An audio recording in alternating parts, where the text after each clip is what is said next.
Thank you, Ji. ॐ शुक्लां भरधरं विष्णुं शशिवर्णं चतुर्भुजं प्रसन्नवदनं ध्यायेत् सर्वविघ्नोपशान्तये। ॐ सहना भवतु सहनौ भुनक्तु सह वीर्यं करभावहै तेजस्विनावधीतमस्तु मा विद्विषावहै। ॐ शान्तिः शान्तिः शान्तिः। अगजानन पद्मार्कं गजाननमहर्निशम् अनेकदन्तं भक्तानाम् एकदन्तमुपास्महे। श्रीमहागणपतये नमः। गुरवे सर्वलोकानां विषजे भवरोगिणां निधये सर्वविद्यानां श्रीदक्षिणामूर्तये नमः। अस्मद्गुरुचरणारविन्दाभ्यां नमः। वसुदेवसुतं देवं कंसचाणूरमर्दनं देवकी परमानन्दं कृष्णं वन्दे जगद्गुरुं। ज्ञानानन्दमयं देवं निर्मलस्फटिकाकृतिम् आधारं सर्वविद्यानां श्रीहयग्रीवमुपास्महे। श्रीहयग्रीवमूर्तये नमः। सरस्वती नमस्तुभ्यं वरदे कामरूपिणि विद्यारम्भं करिष्यामि सिद्धिर्भवतु मे सदा। श्रीमहासरस्वत्यै नमः। उमाकोमलहस्ताब्जसम्भावितललाटकं हिरण्यकुण्डलं वन्दे कुमारं पुष्करस्वजं। வெற்றிவேல் முருகனுக்கு ஹர ஹரோஹரா. லோகவீரியம் மகாபூஜ்யம் சர்வரக்ஷாகரம் விபும் பார்வதி ஹிருதயானந்தம் சாஸ்தாரம் பிரணமாம்யஹம். சுவாமியே சரணமையப்பா. वागर्ताविव सम्पृक्तौ वागर्त प्रतिपत्तये जगतः पितरौ वन्दे पार्वती परमेश्वरौ। श्री पार्वती परमेश्वराभ्यां नमः। कोमलं कूजयन् वेणुं श्यामलोऽयं कुमारकः वेदवेद्यं परब्रह्म तस्मै श्रीगुरवे नमः। अस्मद्गुरुचरणारविन्दाभ्यां नमः। श्रीकृष्ण गोविन्द हरे मुरारे श्रीनाथ नारायण वासुदेव। श्रीकृष्ण गोविन्द हरे मुरारे श्रीनाथ नारायण वासुदेव। श्रीकृष्ण गोविन्द हरे मुरारे श्रीनाथ नारायण वासुदेव। पीताम्बरं करविराजितचक्रशङ्खकौमोदकी सरसिजं करुणासमुद्रं राधासहायम् अतिसुन्दरमन्दहासं वातालयेशम् अनिशं हृदि भावयामि। कृष्णो रक्षतु मां चराचरगुरुः कृष्णं नमस्ये सदा। कृष्णेनैव सुरक्षितोऽहमसकृत् कृष्णाय सत्तं मनः। कृष्णादेव समुद्भवो मम विभो कृष्णस्य दासोऽस्म्यहं। कृष्णे भक्तिरचञ्चलास्तु भगवन् हे कृष्ण तुभ्यं नमः। श्रीगुरुवायूरप्पा शरणं नम्राणां सन्निधत्ते सततमपि पुरस्तैरणभ्यर्थितानपि अर्थान् कामानजस्रं वितरति परमानन्दसान्द्रां गतिं च। इत्थं निःशेषलभ्यो निरवधिकफलः पारिजातो हरे त्वं क्षुद्रं तं शक्रवाटी ध्रुवमभिलषति व्यर्थमर्त्यव्रजोऽयं। श्रीगुरुवायूरप्पा शरणं श्रीभट्टपादम् अनिशं हृदि भावयामि। वंशी विभूषितकरात् नवनीरदाभात् पीताम्बरात् अरुणबिम्बफलादरोष्टात् पूर्णेन्दुसुन्दरमुखात् अरविन्दनेत्रात् कृष्णात् परं किमपि तत्त्वमहं न जाने। കൈരണ്ടും കൂപ്പി ഞാൻ വീണ്ടുമീറക്കുന്നു നീരജലോചന നിന്നോടായി. ഏതീനു മഞ്ഞനെ കുമ്പിടേണ്ടത്തോരു പ്രീതിയിൽ നീ എന്നെ പാലിക്കെന്നായി. കൃഷ്ണ ഹരേ ജയ കൃഷ്ണ ഹരേ ജയ കൃഷ്ണ ഹരേ ജയ കൃഷ്ണ ഹരേ. Good morning, everyone. All right, so we'll do a quick review, I think, of 16 today. I mean, Gayatri, can you do one half? And Maithili Garu, can you do one half? Ji, I didn't practice. I will be a student. Okay. Who else I had? Okay, Shashi, can you do? You and Maithili?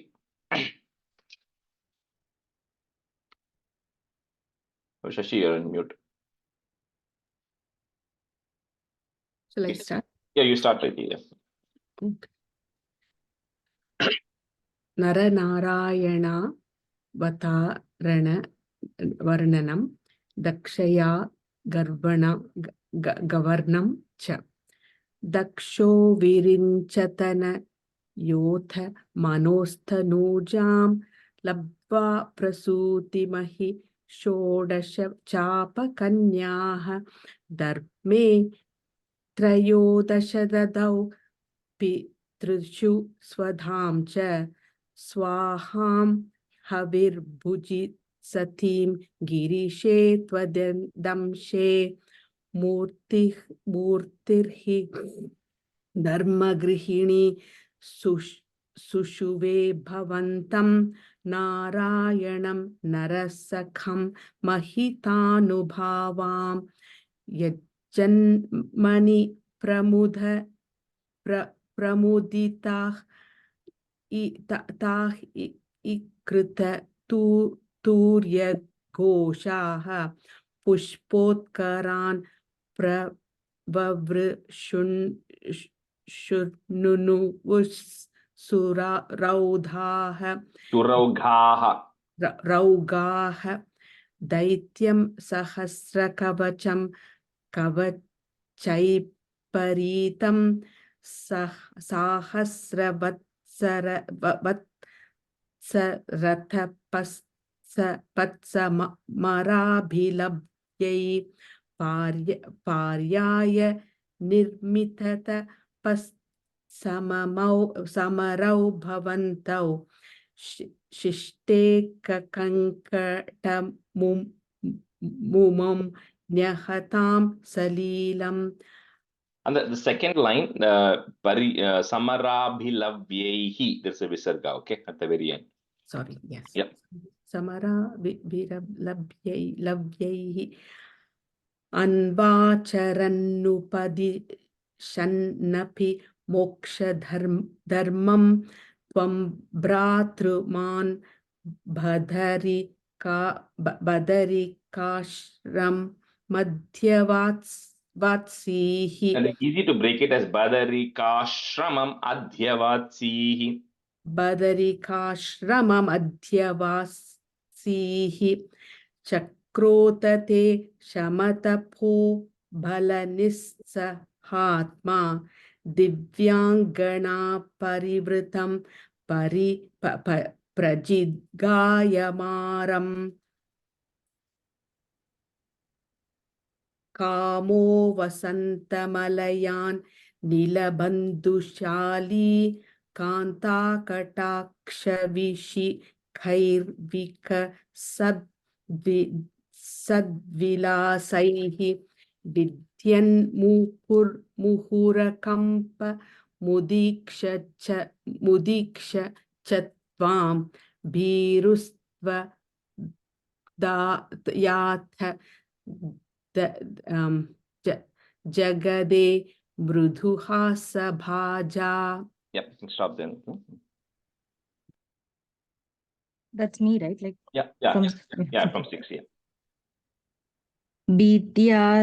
Bidyalam Angaja Vasanta Suranganavo Manmanasam Vihajushad Vimiti Bruvanaha Tvam Vismayena Paritastu Vatam Ataisham Pradar Shayasva Paricharaka Patarakshihi. The second line, Jushadvam iti. Jushadvam iti. Okay. Yeah. I said Jushadvamiti. Okay. No, I think you said Bimiti. It's Vamiti. Oh, okay. Vamiti. Sammohanaya milita madanadayaste Tvaddasika parimalaihi kila mohamapuhum datam tvayacha jagrihustrapayaiva sarva सर्वसर्ववासि गर्वशमानीं पुनरुर्वशीन्ताम्. That second line, parimalaihi. So that ich sound joins that. So parimalai, Parimalaihi. Okay. parimalai, ich. Parimalai. Okay. Yeah. Parimalai. Parimalai kilamohamapuhu. Right? Yeah.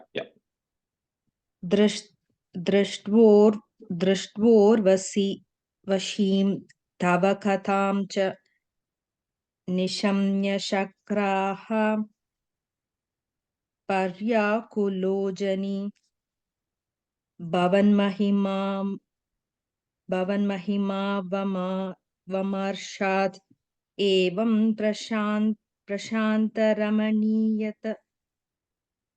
रमणीयतरा अवतारा रातु त्वत्तोदिको वरद कृष्णा तनुस्त्वमेव दक्षस्तु दातुरतिलालनया रजोन्दो नात्या धृतस्तवयी च कष्टमशान्तिरासीत् येन व्यरुन्दास भवतानुमेव सर्वं यज्ञे च वैरापिशुने स्वसुतां व्यमानीत् कृदेशमर्दितामखा सतुकृता शीशो देवप्रसादितहराददता लब्धा जिह्वाः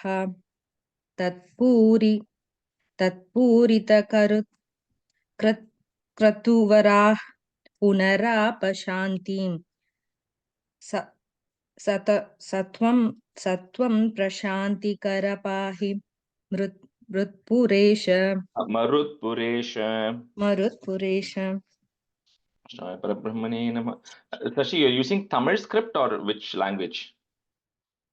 That's an English one, like English translated, which says created by Lalita and Shanat Kumar for Because private. some places I'm seeing you're adding an extra sound in some places. So because in English when they put like just DEVA, Deva or Deva, right? I don't know how the English script is written. Okay. So in some places I'm seeing that you're adding an extra sound at the end. So just I'll be careful. Note which one is just versus right, in the English script. Sure. Different transliterations are different, right, that way. Yeah. Okay. Will do. Thank you. Okay, we'll continue with 17, and all of you, of course, right? Please continue to practice because we'll be going at a rate of 1.5 to 2 dashakams. At one point, we'll be doing 2 because they're small dashakams. So once you kind of let it go, then it'll be very difficult to catch up later, right? That's why I do a review every 10 dashakams. We'll do that. Okay, so we finished up to stanza 5 of Dashakam 17, right? We'll start with 6. So today, let me see. So I had so Gayatri, you can be a student. Mridulaji, you can be a student first half. And Retiji, you and Pratibha Garu, you are on, right, today? Yeah, I see you. So yeah, you can be a student. Second half. Yeah, I'm there. Okay, so continuing with stanza 6. तावत् तपोबलनिरुच्छ्वसिते दिगन्ते देवार्तितस्त्वमुदयत् करुणार्द्रचेताः त्वद्रूपछिद्रसनिलीनमतेः पुरस्तात् आविर्बभूवित विभो गरुडादिरूढः. So we saw last time, quick recap, right? Uttanapada, he had 2 wives, Suruchi, Suniti, and Suruchi, who was extremely dear to him, Suniti was not. And Suruchi's son was Uttama, and Suniti's son was Dhruva. And once when Dhruva wanted to go sit, he got kicked out, and then he left for the forest. And then that's where he sees Narada. And Narada then instructs him of how to go do this tapas, right? What mantra to chant, what form of the Lord to think through, and how to even go about doing it, because Dhruva doesn't have all those details. So Dhruva first of all, going to the forest itself is extremely hard, right? Because you have to give up everything you have. Like, just imagine for a minute, right? You have to go and then you have to stay in the forest, no house, nothing is there. But Dhruva is so determined, even though he's only like 5 months, 5 years old, right? So he starts off, and the intensity of his penance keeps increasing. So the first month, it talks about how he only eats every 3 days, and he only eats fruits and whatever berries that grow on trees, right? He eats every 3 days for the first month. Then second month, he eats only every 6 days, and he's consuming only the dry leaves and everything else which is available in that. Then in the third month, he cuts his consumption to once every 9 days, and he's living only on water. And in the fourth month, he stops even drinking that, and he's only breathing, he's only consuming air, right, as his only source of food. So this itself shows the first way, if you want to get into the Ashtanga Yoga and you want to do tapas, you have to cut down on what food we eat. Right? That's the biggest thing. But of course, the problem is you have to be conditioned for it, right? Otherwise, you'll be sitting in the class wondering, what, when is this going to get over, right? Because I'm beginning to feel hungry now, right? So that's another problem. So anyway, you have to condition yourself. So but Dhruva goes through this intense penance, right? That now he's now at the fourth month, he's breathing only every 12 days. He's taking in air only every 12 days, right? Then in the fifth month, when the intensity increases, it says he shuts off all the holes of his body. And what that means is nothing goes in, nothing comes out through his body, right? And then he's standing on one leg, and then he's doing this tapas. So when he's absolutely stops consuming anything, even inhaling air or exhaling air, what happens is he's kind of become one with the Supreme Lord. He identifies himself with the entire Supreme Consciousness as one. So when he stops breathing, the entire world was getting suffocated, because it was as if he was one with the entire world. So at the time, these devas then go to Narayana and says, it's time that you go, right? Because we are getting suffocated because of the intense penance this Dhruva is doing, and nobody has done such a penance, that too at 5 years old. So you have to go now. So if Dhruva is doing all this for 5 months, there should have been a lot of distractions in the forest, but somehow he's not getting distracted, right? So the Lord cannot just go and stand. Dhruva won't even know that Bhagavan has come, right? So Bhagavan, in all ways, in all of these situations, he first has to see, what are you thinking? How are you thinking of the Lord, right? And the form that Narada had articulated is what Dhruva has in his mind. So first the Lord had to remove that form out of Dhruva's mind, because that disturbs Dhruva's penance, because nothing else is going to disturb his penance. So he removed that form from Dhruva's mind. So Dhruva immediately opened his eyes, and then he sees that form standing in front of him. So that's when he knows, oh, the person I'm meditating on is standing right in front of me right now. So the God comes in that form, mounted on Garuda, in that same thing that Narada had described, and Dhruva sees the Lord. So Tavat Tapo Bhala Niruchvasite. So it's a ich. There are two ich sound coming there. For those who follow Sanskrit, it's a small ich and a big cha. So niruchvasite digante, comma, devartitas tvamudayat karunardra chetaha twadrupa chidrasa nilina matehe, put a F, matef, purastat, put a it at the end of that line. Next line, that da will become a. Avir bhabuvita vibho garudadhirudaha. Tavat tapobala niruchvasite digante devartitastvamudayat karunardrachetaha twadrupa chidrasanilina mateh purastat avir bhabuvita vibho garudadhirudaha.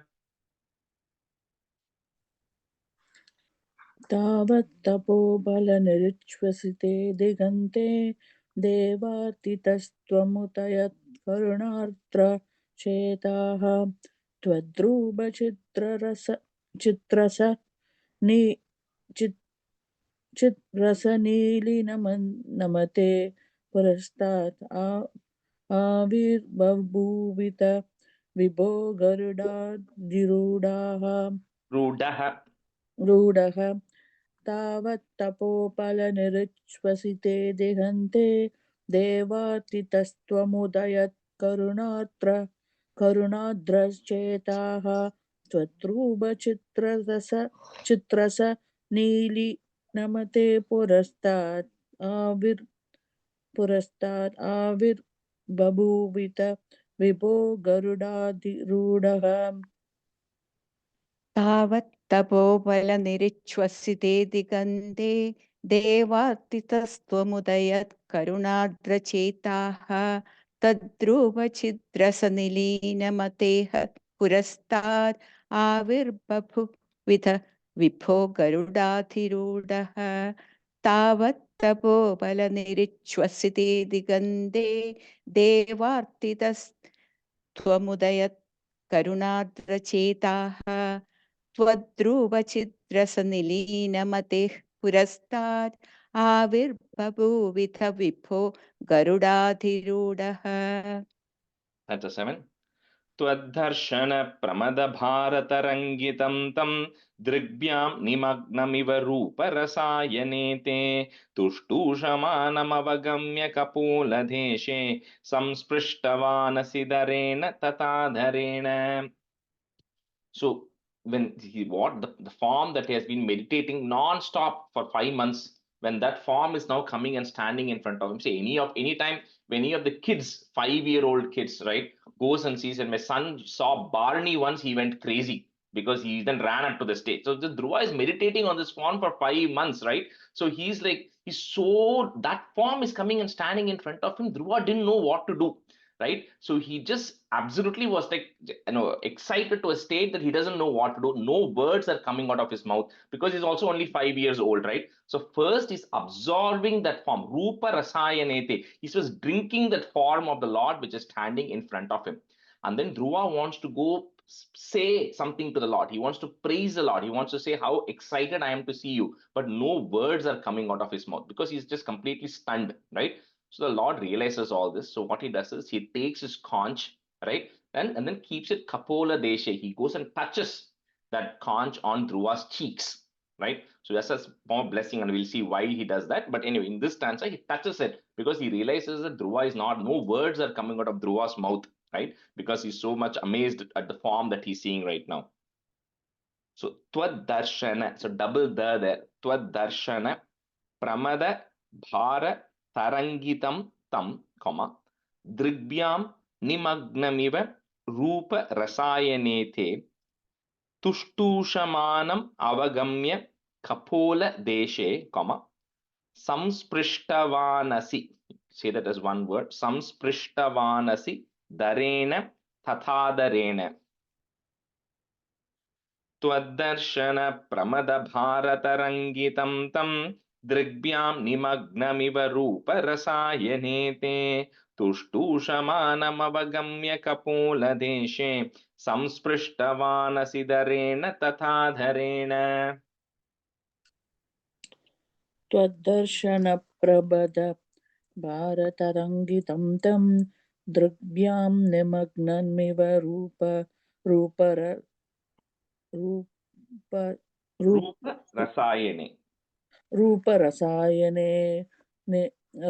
रसायने ते दुष्टुष्यमानमवगम्य कपोलदेशे संपृष्टवानसितरेण तथाधरेण.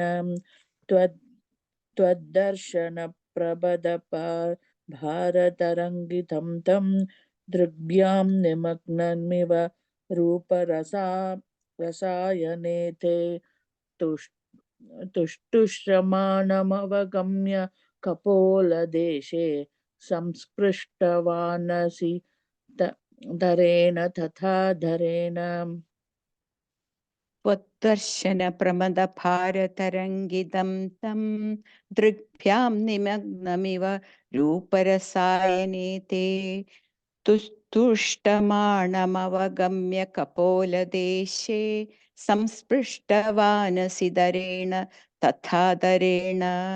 त्वद्दर्शन प्रमद भारतरङ्गितं तं दृग्भ्यां निमग्नमिव रूपरसायने ते तुष्टुष्टमाणमवगम्य कपोलदेशे संस्पृष्टवानसि दरेण तदाधरेण. Mridulaji, the third line, first part of it, it's tushtusha only. I heard tushtushta. Ta. There's no ta sound there. If you're Thank saying. you. Okay. Stanza 8. तावत् विभोद विमलं प्रणुवन्तमेनम् आभाषतास्त्वमवगम्य तदीय भावं राज्यं चिरं समनुभूय भजस्व भूयः सर्वोत्तरं ध्रुवपदं विनिवृत्तिहीनम्. Like he says, the Lord touches Dhruva with his conch, because the conch, the sound that comes out of the conch is the Vedas. So when he touches Dhruva's cheeks, so Dhruva suddenly gets all the knowledge that needs to come from the Vedas. Dhruva gets that knowledge. So once you get such a knowledge, then the praise that you do is going to be of the highest level. So Dhruva does a very good stuti. Not there here, but he does a very good stuti to the Lord. And because now he has words, he's able to articulate it, right? Saying that how blessed I am to see your form, and how blessed I am that you are standing in front of me, the Supreme Lord. So he does a stuti. So then the Lord, at that time, then he says, I know what is in your mind, right? Because when Dhruva came into this penance, he had something in his mind that he wanted, right? So the Lord says, and this goes over 2 stanzas, so I'll split it.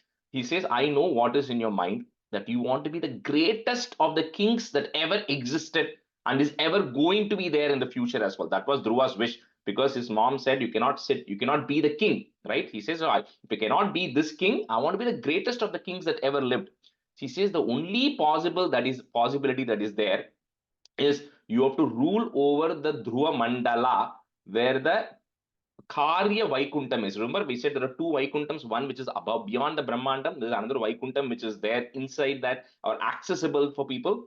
So that is around the Dhruva Nakshatram, around the pole star, right? In that galaxy is where that is there. She says that Dhruva Mandalam is the one which everybody else revolves around, right? Or rotates around, revolves around that. So she says that is going to be the last one that doesn't get annihilated when all of these things happen. So that particular Dhruva Mandalam, that pole star, that not Dhruva Mandalam then, it became Dhruva Mandalam after Dhruva became the king, but that particular pole star, he says, you are going to rule over that. So that is what you're eventually going to do that, right? So, but he says that before all of that, he says, you first go back home.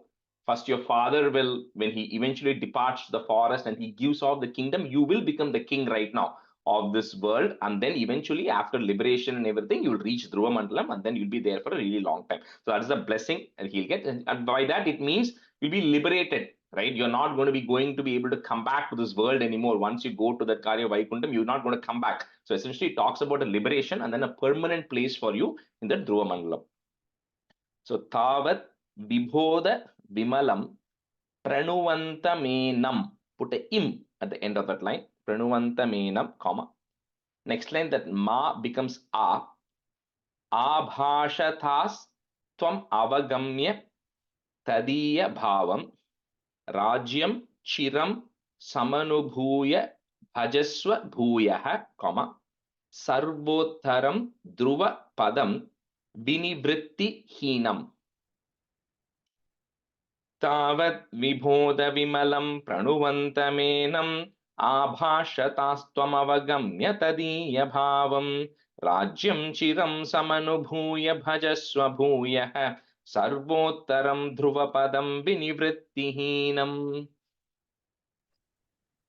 तावद्विबोधविमलं प्रणुवन्तमेनम् त्वमगम्य ददीयभावं राज्यं चिरं समनुभूय भजस्व भूयः सर्वोत्तरं ध्रुवपदं विनिवृत्तिहीनं तावद्विबोधविमलं प्रणुवन्तमेनम् आभाषधास्त्वमगम्य दधीयभावं राज्यं चिरं समनुभूय भजस्व भूयः सर्वोत्तरं ध्रुवपदं विनिवृत्तिहीनम्. That second line, Tvam ava, bas, the va letter there, okay? Okay. Tvam ava. Tvam ava. Yeah. Okay. Or we can say it as Tvamava, right? Yeah, absolutely. I think you missed that va. I didn't hear that va sound there. Okay, I will. Rajesh, after Tvam Mava, then Gamya. How Yeah, should we separate that? the way to separate is Tvam Avagamya. That Avagamya is one word. You can either break it as Tvam Avagamya or Tvam Avagamya together. Rajesh, can you chant once the line, please? Abhashatastvam avagamya tadiya bhavam. So we have to add a anga, right? Because na pranuvanta menam, you put that im at the end of that previous line, right? So the next line that ma goes away, it becomes an a. Avagamya tadiya bhavam. Yeah. Okay. तावद्विभूत बोधविमलं प्रणुवन्दमेनम् आभाषतास्त्वम् अवगम्य तदीयभावं राज्यं चिरं समनुभूय भजस्व भूयः सर्वोत्तरं ध्रुवपदं विनिवृत्तिहीनं तावद्विबोधविमलं प्रणुवन्दमेनम् आभाषतास्त्वम् अवगम्य तदीयभावं राज्यं चिरं समनुभूय भजस्व भूयः सर्वोत्तरं ध्रुवपदं विनिवृत्तिहीनम्. That's a 9.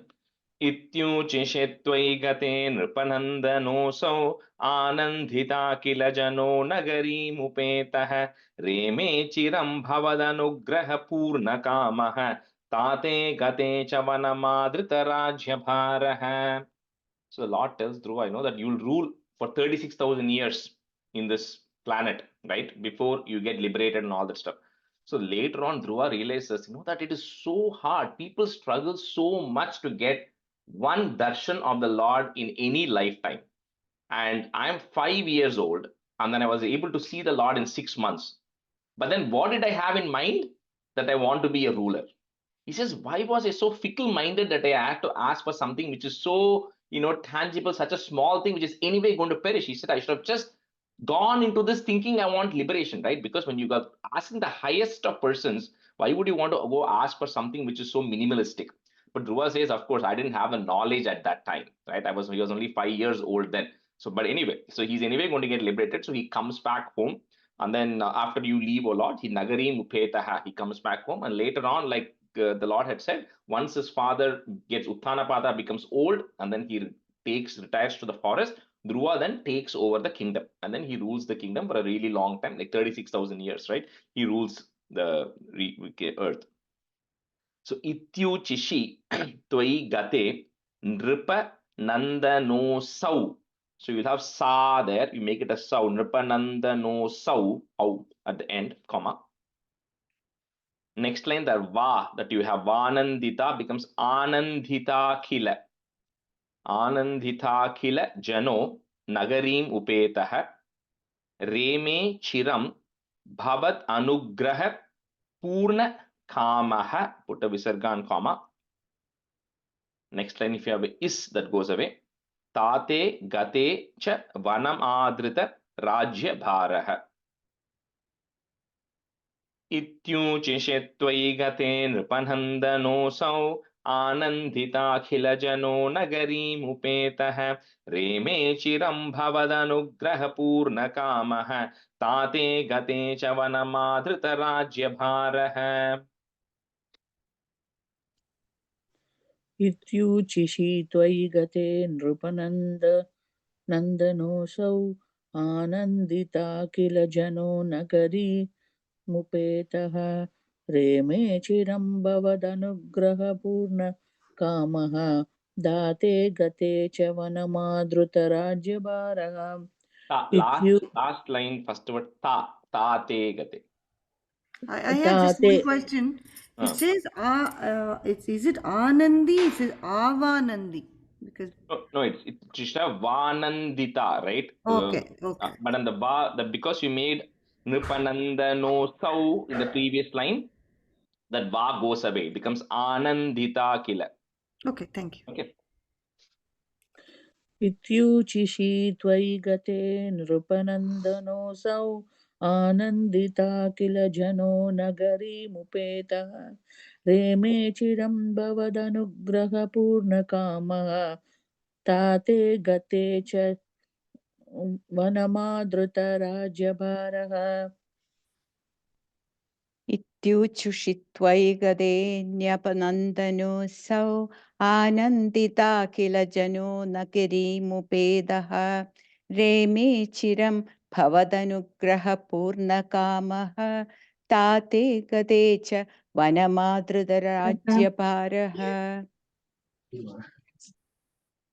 इत्युच्छुषित्वयि गदे नृपनन्दनोऽसौ आनन्दिताखिलजनो नगरीमुपेदः रेमे चिरं भवदनुग्रहपूर्णकामः ताते गदे च वनमादृतराज्यभारः.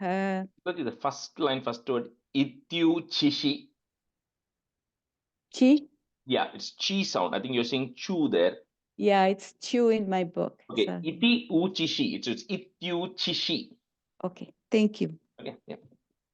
Stanza 10.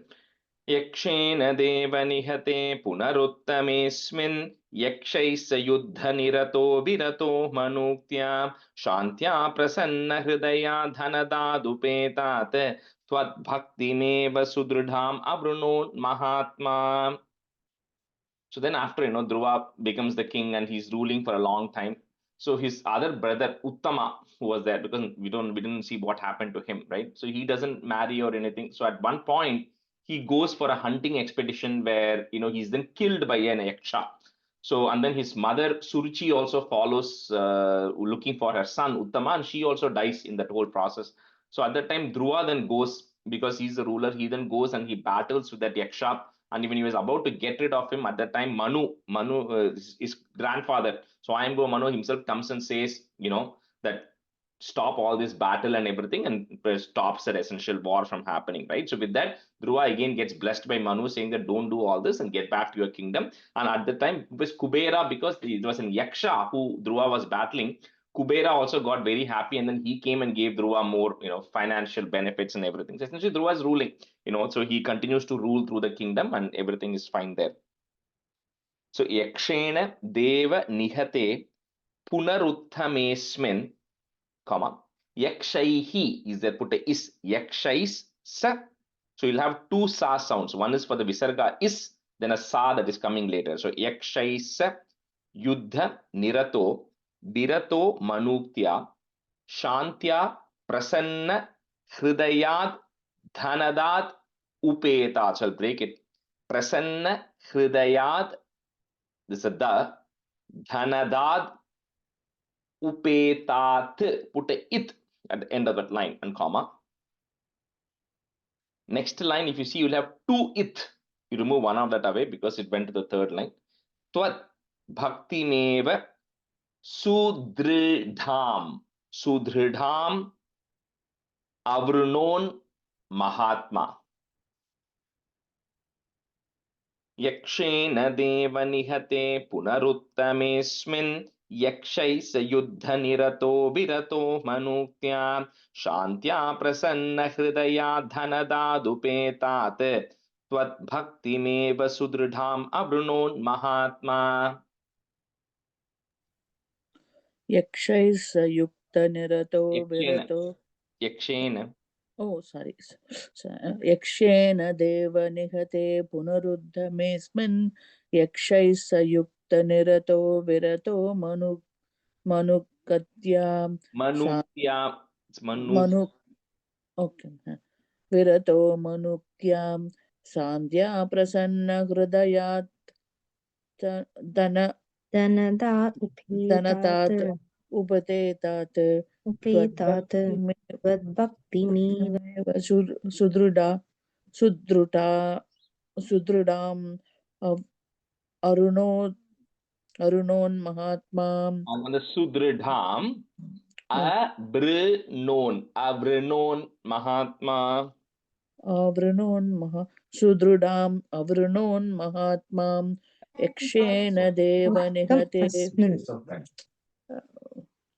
यक्षेन देव यक्षेण देव निहते पुनरुद्धमेऽस्मिन् यक्षैः स युक्तनिरतो विरक्तो मनुक्त्यां शान्त्या प्रसन्नहृदयात् तनुदात् उपेतात् त्वक्तिमेव सुदृढाम् अरुणोन्महात्माम् यक्षेण देव निहते पुनरुत्तमेऽस्मिन् यक्षैः स युद्धनिरतो विरतो मनुक्त्या शान्त्या प्रसन्नहृदयात् धनदात् उपेतात् त्वद्भक्तिमेव सुदृढाम् अवृणो महात्मा यक्षेण देव निहते पुनरुत्तमेऽस्मिन् यक्षैः स युद्धनिरतो विरतो मनुक्त्या शान्त्या प्रसन्नहृदयात् धनतात् उपेतात् त्वद्भक्तिमेव सुदृढाम् अवृणो महात्मा. Last stanza. अन्ते भवत्पुरुषनीतविमानयातो मात्रा समं ध्रुवपदे मुदितो यमास्ते एवं स्वभृत्य जनपालनलोलधीस्त्वं वातालयाधिपनिरुन्धि ममामयौघान्. Finally, after ruling for a really long time, Dhruva, along with his mother, right? Even she was also blessed. Even she had also gotten enlightened, and even she got liberated. So both of them, oh Krishna, your dutas came, the Vishnu dutas came and took both of you to Dhruva Loka, where you still are there. Dhruva, you are still ruling over the Dhruva Loka there. So Guru Arapa, please, you who takes care of all of his devotees. Like we said, we're going to see so many dashakams here where the devotees are going to be absolutely blessed, right? So this is one of the first such charitram which is coming. More are going to come. So one who takes care of your devotees, please eradicate all of my ailments also. With that, Dhruva Charitram comes to an end. So Ante Bhavat Purusha Nita Vimana Yato, comma, Matra Samam Dhruvapade Muditoyamaste Evam Swabhritya Jana Palana Lola Dhistvam, comma, Vatalayadipa Nirundi Mamama Yoghan. So this Dhruvas, the Lord comes in 6 months, right? That kind of becomes the what do you call, like the time to beat, right? Because you'll see later on when we go to the 19th chapter when the Prachetas story comes, they'll compare and say, for Dhruva you came in 6 months, but for us you didn't, right? So that kind of becomes the time that it is the shortest amount of time one had to meditate to then see the form of the Lord has been Dhruva, right? Do it in 6 months. So ante bhavat purushanita vimanayato matra samam dhruvapade mudito yamaste evam swabhritya janapalana loladhistvam vatalayadhipanirundhi mamamayoghan. अन्ते भवत्पुरुषनीतविमानयोतो मात्रा समं ध्रुवपते मुदितो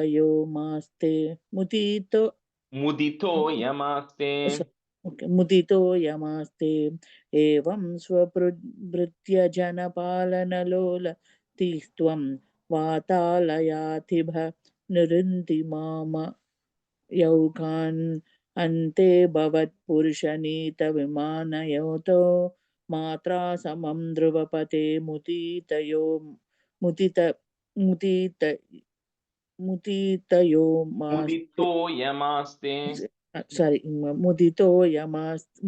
यमास्ते एवं स्वभृत्य जनपालन लोलधीस्त्वं वातालयाधिप निरुन्धि मामयौघान्. The last word, mamamayoghan. वातालयाधिप निरुन्धि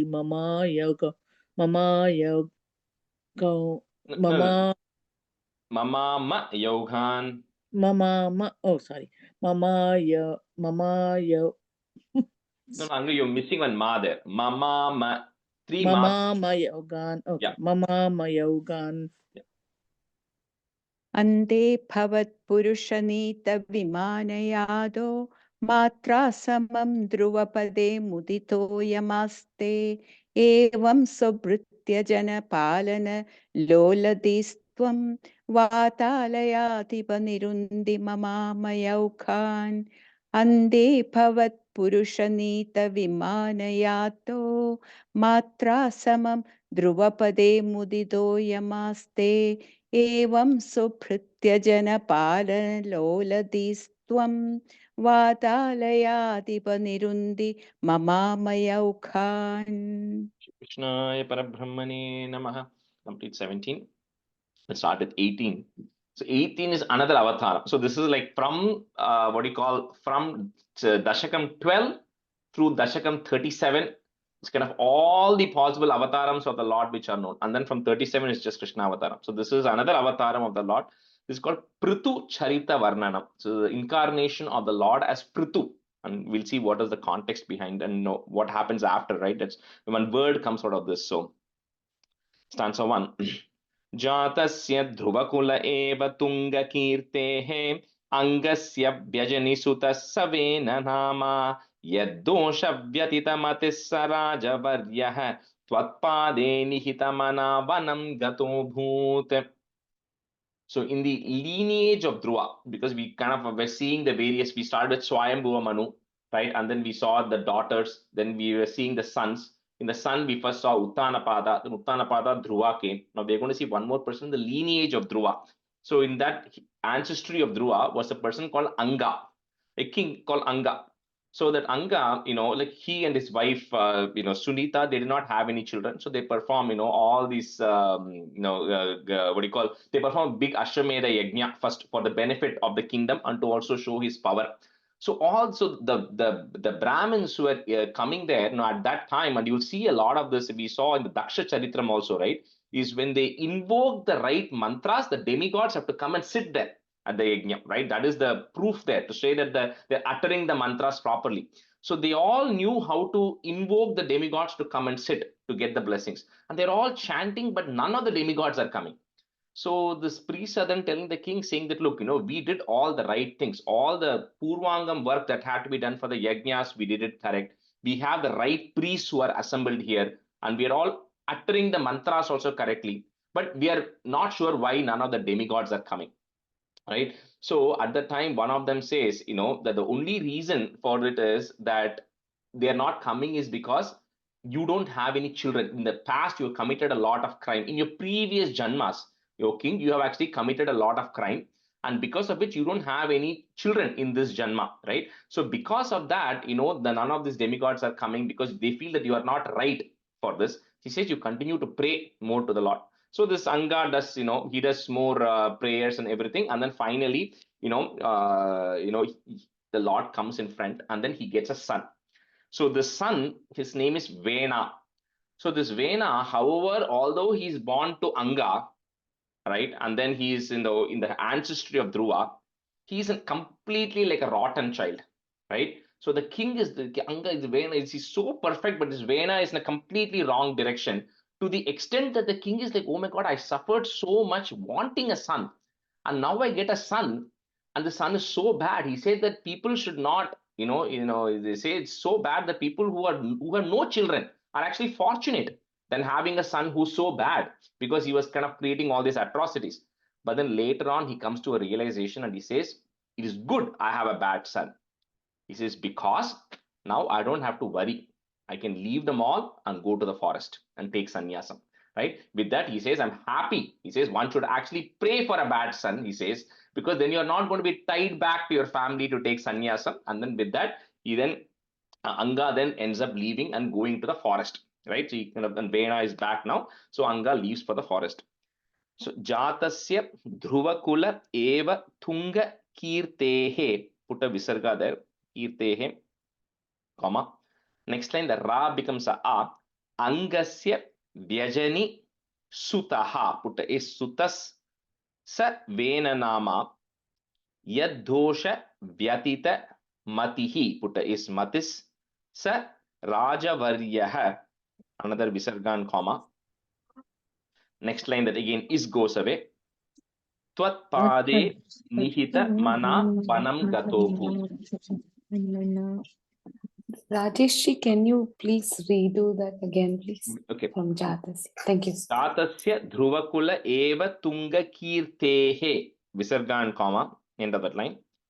Next line, the Ra becomes a. Angasya Vyajani Sutaha. That Visarga becomes a Sutas. Savena Nama. Yaddosha Vyatita Matihi. Put a is Matis. Sa Raja Varyaha. Another Visarga and comma. Next line is goes away. So anytime the next line is starting with the is, assume that there's going to be Visarga on the previous line. So that is goes away. Tvatpade Nihitamana. Jatasya Dhruvakula eva Tungakirtehe Angasya Vyajani Sutasavena Nama Yaddosha Vyatitamatis Rajavaryaha Tvatpade Nihitamana Vanam Gato Bhut. जातस्य ध्रुवकुल एव तुङ्गकीर्तेः अङ्गस्य व्यजनिसुतः seven नामा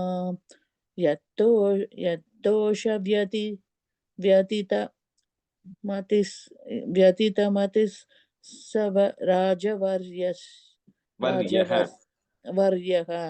त्वत्पादे विहितं मनावनं गतो भूत. Get the second last line, Nihitamana. Vihitamana. No, na, N sound. Nihitamana. Vihitamana. Okay. Jadasya Dhruvakula eva Tunga Kirtehe Angasya Vyajani Sutasa Savena Namam Yaddosha Vyatita Matis Sar Rajavaryaha Tvatpade Vihita Manavanam Gado Bhut. No, actually, you're saying B as in Victor, Vihita. It is N as in Narayana, Nihitamana. Oh, okay. Book அப்படி இருந்தது. So change it to na. Oh, Nihitamana. Okay. Okay.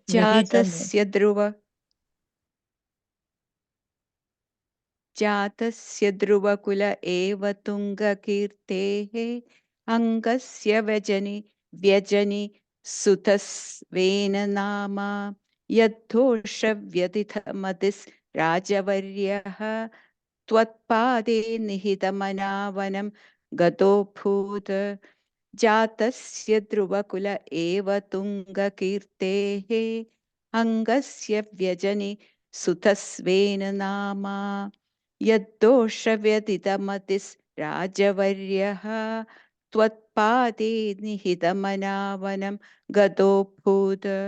In both second and third line, there's also a sa coming, right? So Suttaha, when the Visarga is there, you put a is to join. Sutas sa venanama. There's another sa. Similarly, the third line, Nihita matis sa rajavaryaha. Okay, thank you. Okay. All right, we'll just switch. I think we had Pratiji and Pratibha Garu, right? Yeah. Rajeshri, in the last line, the previous one, is that, sorry, third line. Is in my book, it says like taddosha. Is that taddosha? It means the same thing. Okay. Taddosha is that dosham which he had. So this, but you change it to yad dosha. Y-A-D. Yad dosha. Okay, thank you. Okay. Stanza 2. पापोपेक्षितितलपालनाय वेनः पौराध्यैरुपनिहितः कठोरवीर्यः सर्वेभ्यो निजबलमेव सम्प्रशंसन् भूचक्रे तव यजनान्ययं न्यरौत्सीत्. So of course, when Anga went off, so this Vena is left, right? And he's also, like I said, he's doing all the atrocities. He's very evil. But then when they did not have a king for a while, all these other ministers and sages who were there were thinking, you know what, when you don't have a ruler, then people end up suffering a lot, right? Because there's nothing to control the people. There's all riots happening everywhere. There's no structure, no organization. So they go back to him and say, you know what, we have no choice, but we have to install this Vena, right, his son, only as the king, because he's the heir, right? So you have to install him as the king. There's no other choice. So now this Vena, once he comes, then he starts taking over, right? So all the good things that used to be happening in the kingdom all stop happening. So they stop performing all the yajnas and then he takes over, right? So just like how Hiranyakashipu is going to do later, he also comes and says, why are you doing homam to the Lord? You're to do homam to me, right? So he kind of takes over all of those things and all these atrocities start happening. And everything comes to, all the good things come to an end, right? Or come to a stop. So papopi kshiti tala palanaya venaha, comma, pauradhyair upanihita. You can break there if you want. Pauradhyair upanihitaha is that, put a ih sound to join. Upanihitah kathora viryah sarvebhyo nija bhalameva samprashamsanne, comma, bhuchakre tava yajananyayam nyarautsit. पापोपेक्षितितलपालनाय वेनः पौराध्यैरुपनिहितः कठोरवीर्यः सर्वेभ्यो निजबलमेव सम्प्रशंसन् भूचक्रे तव यजनान्ययं न्यरौत्सीत्. पापोऽपि क्षितितलपालनाय वेनः पौराद्यैरुपनिहितः कठोरवीर्यः सर्वेभ्यो निजबलमेव सम्प्रशंसन् भूचक्रे तव यजनान्ययं न्यरौत्सीत्.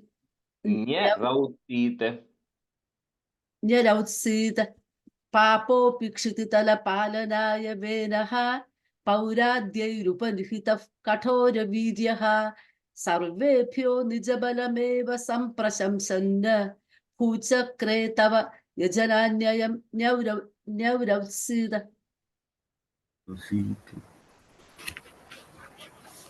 पापोपेक्षितितलपालनाय वेनः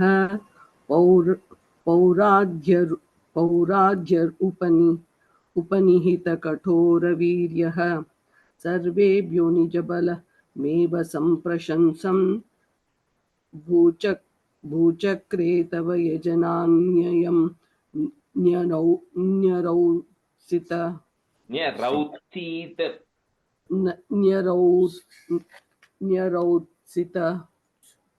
And the C is a long C, Pratibha. So seat.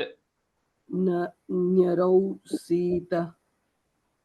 पापोऽपि क्षितितलपालनाय वेनः पौराद्यैरुपनिहित कठोरवीर्यः सर्वेभ्यो निजबलमेव सम्प्रशंसन् भूचक्रे तव यजनान्ययं न्यरौत्सीत्. Seat. The last word, say it again. न्यरौत्सीत्. Yeah, that's it. Seat. Stanza 3. Samprapte hitakatanaaya tapasaughhe mattonyo bhuvanapatiर्न kaschaneti tvanninda vachana paro munishwaraistaihi shapagnaw shalabadashamanayivenah. So, when they saw all the atrocities that was actually happening, that, in Vena's period, so all these ministers, sages, they go talk to him, they talk to his mother, but nothing comes, right? So they feel that on one, when the ruler is bad, it also triggers a lot of other bad activities to happen, right? So the people in between are stuck because they have a bad ruler, they also have bad things happening, and there's nobody to protect him. So they go talk to Vena, saying that we should stop all this, but he's not concerned. Like he says, I am the ruler. He's like an autocrat, right? He says, I am this, and this is what you all have to be doing. So what they do is all these sages assemble, and then they curse him, right? So it says literally by their words, he gets burnt. It is as if a moth goes and flies into a fire, right? Because of the words of all the sages who curse him, this Vena ends up dying. Samprapte hita kathanaya tapa saughe, comma, mathonyo bhuvana patir na kaschaneti tvanninda vachana paro munishwaraistaihi, comma, shapagnav shalabha dashamanayi venaha. Samprapte hitakathanaya tapasaughhe Mathonyo bhuvanapatir na kaschaneti tvanninda vachana paro munishwaraistaihi shapagnau shalabhada shamana ivenaha. Samprapte hita kathanaya tapasauge mattonyo bhuvana patirna kaschaneti tonninda vachana paro munishwara istai shapagnau salapadashamana ivenaha. The third line, munishwaraistaihi, is a visarga there. Okay. Okay, thank you. Samprapte hita kathanaya tapasauge mattonyo bhuvana patirna kaschaneti tonninda vachana paro munishwara istaihi shapagrau sarapadashamana ivenaha. सम्प्राप्ते हितकथनाय तापसौगे मत्तोऽन्यो भुवनपतिर्न कश्यनेति त्वन्निन्दावचनपरो मुनीश्वरैस्तैः शापज्ञौ शलभदशामनायिवेनः सम्प्राप्ते हितकथनाय तापसौगे मत्तोऽन्यो भुवनपतिर्न कश्यनेति तन्निन्दावचनपरो मुनीश्वरैस्तैः शापज्ञो शलभदशामनायिवेनः. The third line is tvanninda. Okay. Tvanninda. Yeah. Stanza 4. Tannashat khalajana bhirukairmunindraihi tanmatra chiraparirakshite tadhange tyaktage parimati tadato rudhandat dordande parimatite tvamha virasihi. So because now this Vena is burnt, he's gone.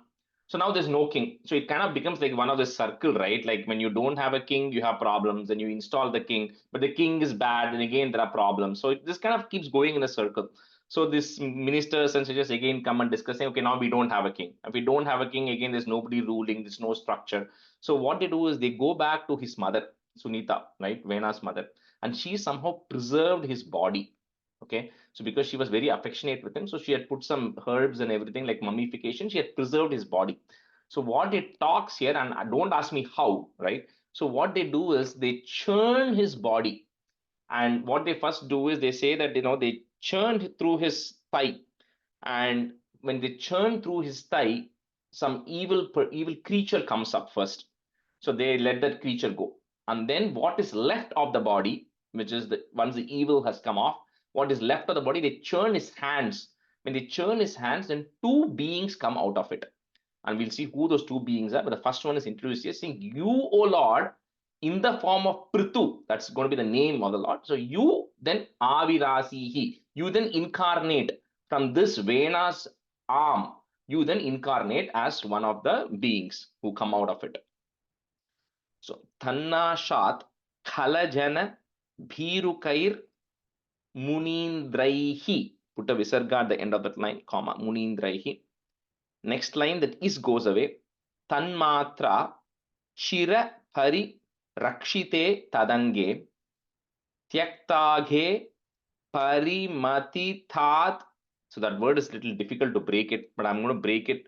First, you put a it at the end of that line. Okay, end of this Parimati Tada Toru Dandat. You put a it at the end of the line, put a comma. So the only way to kind of break it is Hari Matithat Athoru Dandat. That's the only way to break it, right? Okay, Pari Matithat Athoru Dandat, comma. Next line, you'll have two das. One of the da will go away. So it becomes Dor Dande Parimatite Twamavirasihi. Twamavirasihi. You can say it together. Twamavirasihi. Rajesh Garu, if we want to say it together, is that okay? Yeah. Parimatitata thoru dandat. Yeah, you can say it together, yes. It's easy. All of these things, all of those things you can say it together. I'm only breaking it if you're not able to say it together. That's all. So Okay, thank you. Tanha Shat Khalajana Bhirukair Munindraihi Tanmatra chiraparirakshite tadange tyaktage parimatita tathorudandat dordande parimatite tomhavirasihi. Tannasat khalajana phirukairmunindraihi tanmatra chiraparirakshite tadange tyaktage parimita dathoru dandata dordande parimathite toma virasihi. Ritikji, the third line also parimati, the same as what comes in the fourth line. Parimati. Okay. The third line we said it's slightly different, but you can try it. Tannasat khalajana phirukairmunindraihi tanmatra chiraparirakshite tadange tyaktage parimathita dathoru dandat dordande parimathite toma virasihi.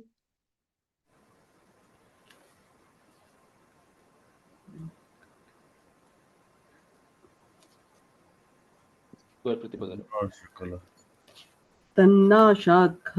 तन्नाशात् खलजनभिरुकैर्मुनीन्द्रैः तन्मात्रा चिरपरिरक्षिते तदङ्गे त्यक्ताघे परिमथिता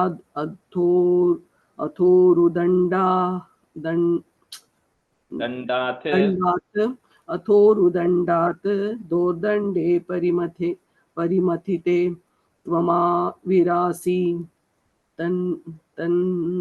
तन्नाशात् खलजनभिरुकैर्मुनीन्द्रैः तन्मात्रा चिरपरिरक्षिते तदङ्गे त्यक्ताघे परिमथिताद् अथोरुदण्डात् दोर्दण्डे परिमथिते त्वमा विरासीहि. That's fine. Vikyatah praturati tapasopadishtaihi sutaadhyaiः parinuta bhavi bhuri viryah venartya kabalita sampadam dharitrim akrantam nijadhanusha samhamakashihi. We said two beings come out. So one of them is the incarnation of the Lord himself as Prithu. And then the second, of course, every time the Lord comes, Lakshmi Devi also comes. So she comes in the form of Archi. Those are the two beings who come out of it. So anytime when Bhagavan incarnation happens, Brahma and all others always come because they have to come and they always have to come and look at the Lord. So they come and see this being who has come has got on their palm and the bottom of the feet. They have all the lakshanams of the Lord, which is they actually have, the chakram, they have the shankh, they have the signs on the palms and the bottom of the feet. So they're able to confirm, yes, this indeed is the incarnation of the Lord, which has actually happened here, right? So then what had happened in the Venas period, because they say the earth was abandoned because they were not doing all the right things. So you think of it, we are still so early in the creation process, right? We are in the Swayambhuva Manu's period, which is the first Manu, right? Which is actually coming. So it's so back, right? So which means there's no organized agriculture, nothing else was happening. The earth was complete, it was not able to give anything. And plus Vena had also started performing all the Havan and everything. So it said the earth had taken everything back into itself. So now this Prithu, the incarnation of Prithu, is to kind of establish what is the right way of managing all the resources of the earth. So everybody was starving because there was starvation and famine and lack of food, grains, and all of that stuff.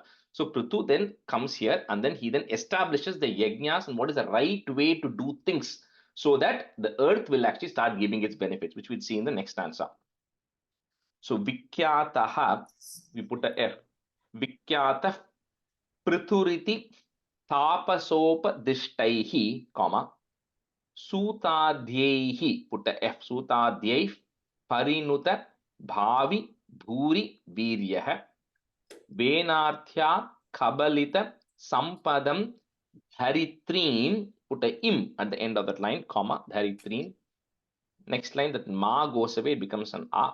Akrantam Nija Dhanusha Samamakarshihi. Pritiji and other Pratibha, just say one time. Few stanzas we'll do once because I want to finish it by 8:30.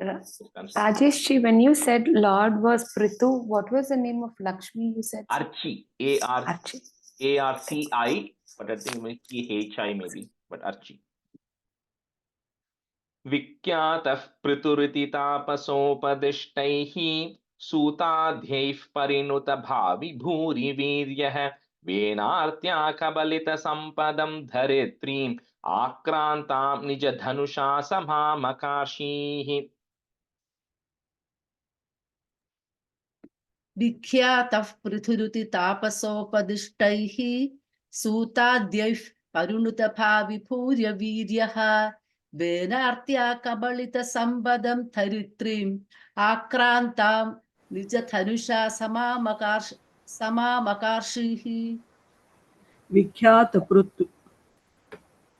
विख्यातपृथुरिति तापसोपदिष्टैः सूताद्यै परिणुतभाविभूरिवीर्यः वेनार्त्या कबलितसम्पदं धरित्रीम् आक्रान्तं निजधनुषा समामकार्षीः. Answer 6. भूयस्तां निजकुलमुख्यवत्सयुक्तैः देवाध्यैः समुचितचारुभाजनेषु अन्नाधीन्यभिलषितानि यानि तानि स्वच्छन्दं सुरभितनुम् अदूदुहस्त्वम्. So here is comparing the earth to the Kamadhenu cow. So Kamadhenu, you go ask whatever you want, it will give. Kamadhenu will give. See, similarly, the earth is like that. He says, anything, any of the beings who are born in the earth need to sustain is available naturally in the earth.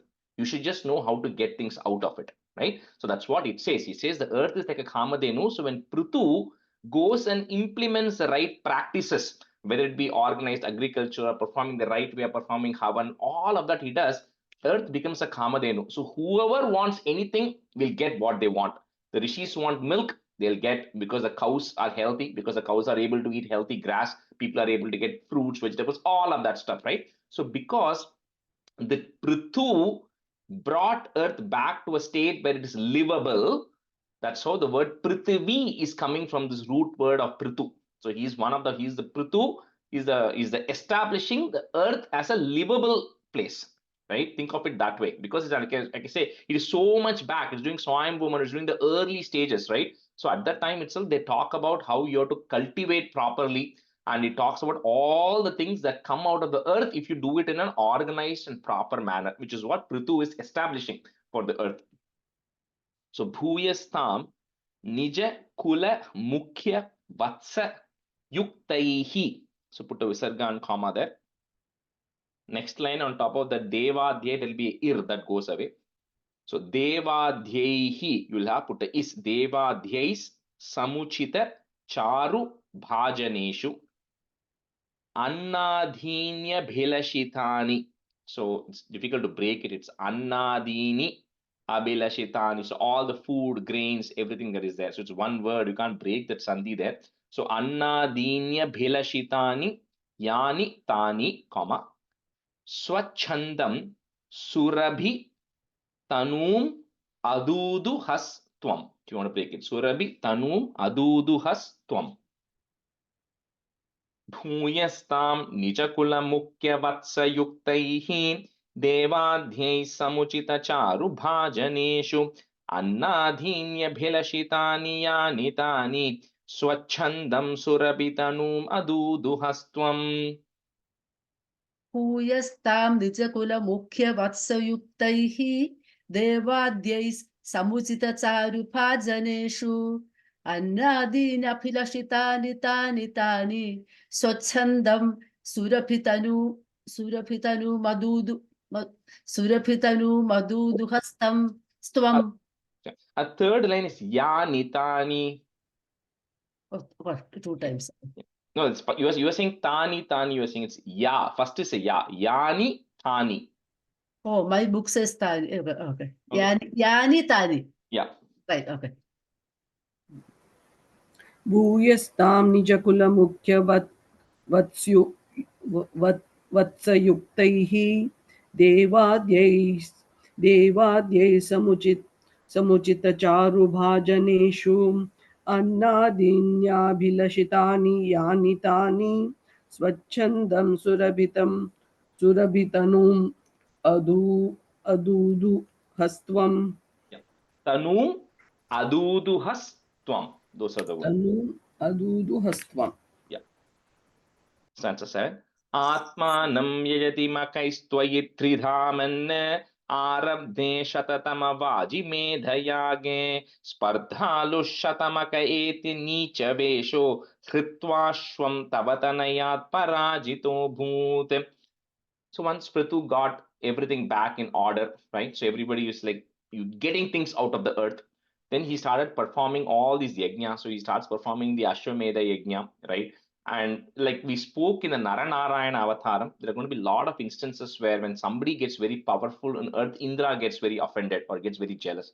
So when Prithu starts performing all of these things, and then Indra feels that at this rate, Prithu is going to become the next Indra, right? So what he has to do is he has to come and obstruct the ceremony, right? So what Indra does is this Ashwamedha Yajnam, there's a horse. So when the horse is gone, that means there's no Yajnam. That's the most important part of it.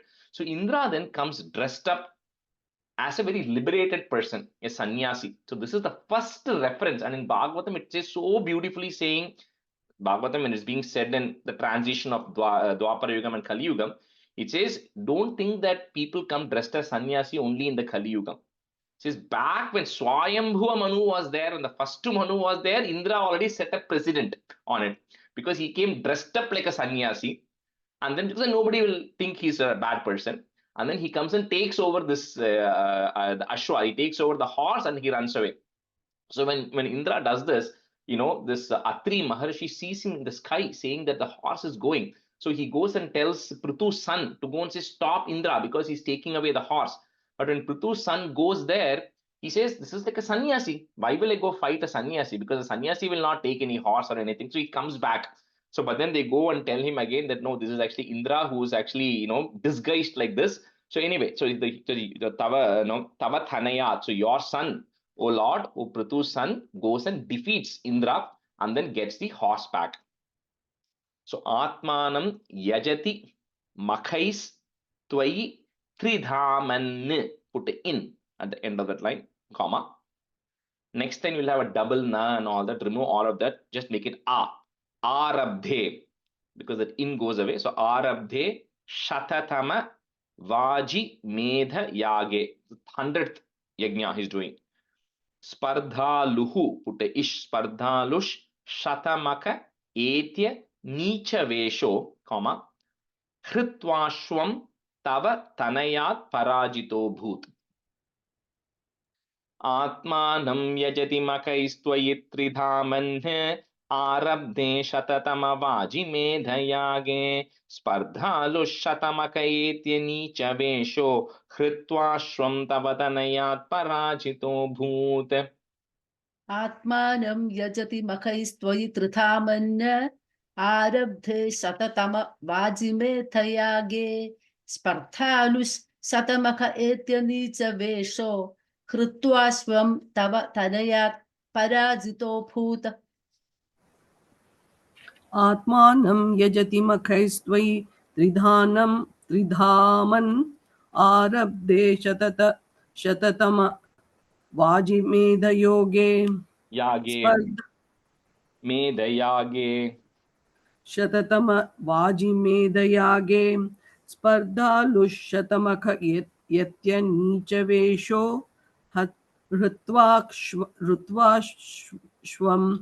hrutvashvam tava tanayat parajito bhut. That's it. Devendram muhuriti vajinam harantam vannautam munivara mandale juhushau rundhane kamala bhave krato samhapto sakshatvam maduripu maikshata swayam swam. So Indra then, he tries to steal the horse again. He does multiple things. He brings up this dense clouds over the Yagashala to put rain so the Yagam will get disturbed, all of these stuff. So the sages say, like I said in the first stanza, he says, don't worry. We know exactly what mantras to say. We can bring Indra right here in front of you and we can get him burnt right now. right? So when that happens and they start chanting, so at the time Brahma himself comes and says to Prithu, don't do that, because Indra has certain roles and responsibilities, right? And then we can't just come and get rid of Indra. He has done some bad things, but however, Brahma remains Prithu. Sometimes when the Lord has his Amsha avatarams, they are there for a particular reason, but they themselves forget that they are actually the avataram of the Lord also to some extent, because they are doing the activities they're supposed to be doing. So Brahma comes and remains. Remember that you are actually an incarnation. Why do you need to do the 100th Ashwamedha Yajna? You don't need to. Let Indra be Indra, right? You have accomplished your purpose of this avataram here. So don't do anything to Indra. And so with that, they kind of come to a truce, right? And then so Sakshat Tvam, oh Lord, you yourself come in front as well. So Narayana himself comes to Prithu and then tells that you are part of one of my incarnation itself, who has then come here for a purpose. Let Indra, don't do anything. And then with that, they come to a truce. So Devendram Muhuriti Vajinam Harantam, Vannau Tam Munivara Mandale Juhushau Rundhane Kamalabhave Kratoho, put is Kratos Samaptau, Sakshat Tvam Madhuripum Aikshata, if you want to break it. Madhuripum Aikshataha, put is Aikshata Swayam Swam.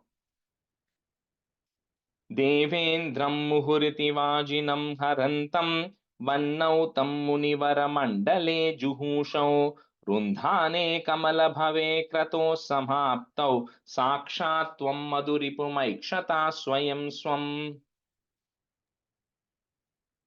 Devendram Muhuriti Vajinam Harantam Vannau Tam Munivara Mandale Juhushau Rundhane Kamalabhave Kratos Samaptau Sakshat Tvam Madhuripum Aikshata Swayam Swam. Devendram Muhuriti Vajinam Harantam Vannau Tam Munivara Mandale Juhushau Rundhane Kamalabhave Krato Samaptau Sakshatvam Madhuripum Aikshatasvayam Swam. Aikshatas Swayam Swam. Aikshatasvayam Swam. So 9 and 10, I'll just say the meaning together. So but then Narayana comes and then they create this truce, and then the Lord then blesses Prithu, saying that, so because like I said, you don't have the full incarnation, right? So he blesses him with the missing knowledge, right? And then says that you should, now time has come for you to give up all of these things, right? And then go and take up sannyasam, which is what Prithu does. So he then goes on to the banks of the Ganges there, and then he goes and starts meditating there, starts doing tapas there. And there he meets the Sanaka Rishis. So the Sanaka, Sananda, who we saw in the 11th chapter, right? They are always there. Anytime somebody is about to take sannyasam or anytime somebody needs help, either Narada or the Sanaka Rishis always come and guide them, right? For the great souls. So here he's there, Prithu is there. So Sanaka Rishis also come and impart the appropriate knowledge to them, and eventually Prithu then gets liberated and goes and merges into the Lord itself.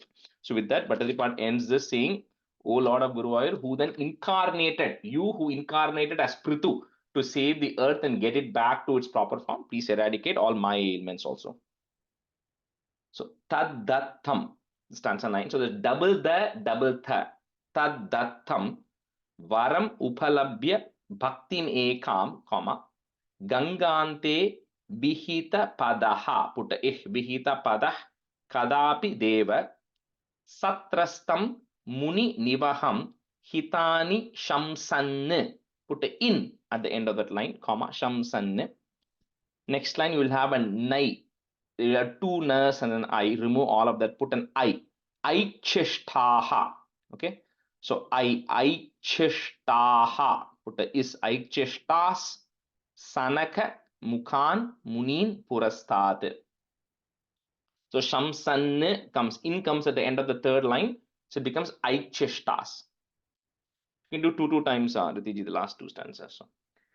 Taddattam varamupalabhya bhaktimekam gangante bihita padah kadapi deva satrastam muninivaham hitani shamsanne aikshishthas sanakamukan munin purastat. Taddattam varamupalabhya bhaktimekam gangante bihita padah kadapi deva Satrastham muninibaham hitani samsanna aikshishthas sanaka mukhan munin purastat. One more time. You can do one more time here.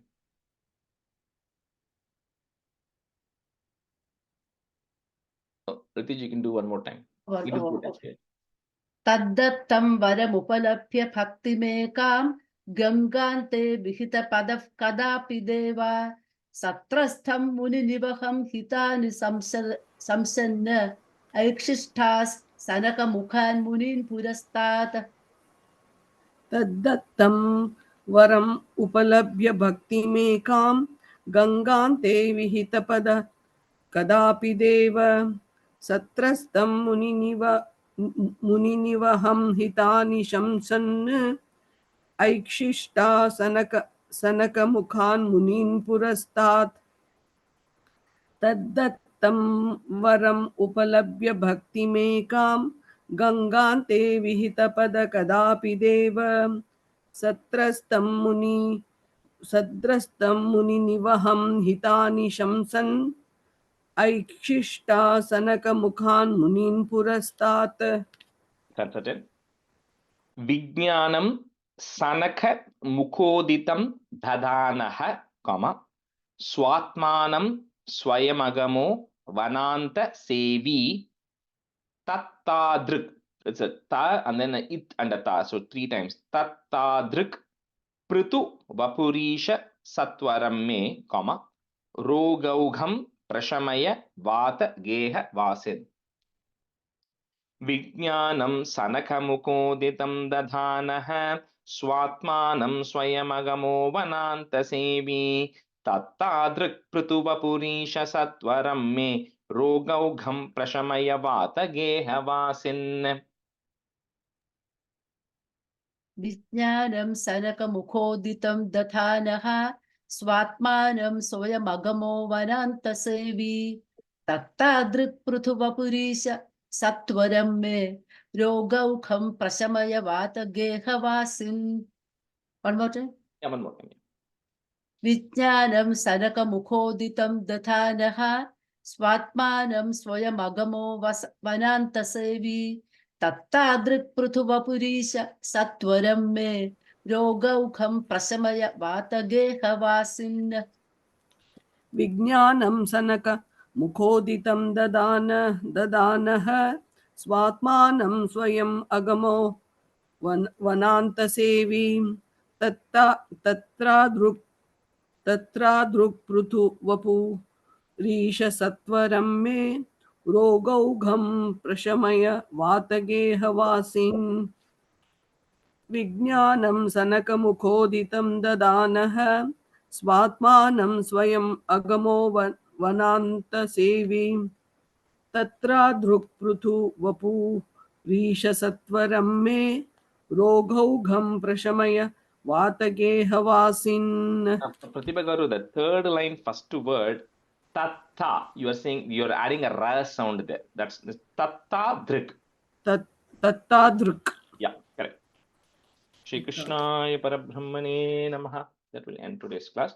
Sandhanandhavabodhatmakamanupamitam kaladeshavadebhyam nirmuktam nityamuktam nigamashatasahasrena nirbhasyamanam aspashtam drishtamatre punarurupurushartatmakam brahmatattvam tattavadbhati sakshat gurupavanapure hamta bhagyam jananam कायेन वाचा मनसेन्द्रियैर्वा बुद्ध्यात्मना वा प्रकृते स्वभावात् करोमि यत् सकलं परस्मै नारायणायेति समर्पयामि. Thank you, everybody. So we saw a great charitram about a devotee, and then we saw an incarnation. Next class also is going to be something very similar. We're going to see some great devotees called Prachetas in the 19th chapter, and then there is going to be another avataram of the Lord, that's Rishabha Yogishwara, which we'll see in the 20th Dasakam. Okay. See you next class. Thank you. Rajesh Garu, Rajesh Garu, 1 minute. Yeah. So you have sent the recording for this for one chapter separately, right? Like 16 chapter, 15 chapter separately. That helped a lot to recite it continuously. So Is it possible for you to send for the latest one that we read today as well? Yeah, I always do, right? Today I'll send it. Once I Okay. upload the recording, I'll send for 17 and 18 today. Okay. Okay. Yeah, yeah. Thank you. Okay. Thank you. Thank you so Bye, much. everyone. Thank you.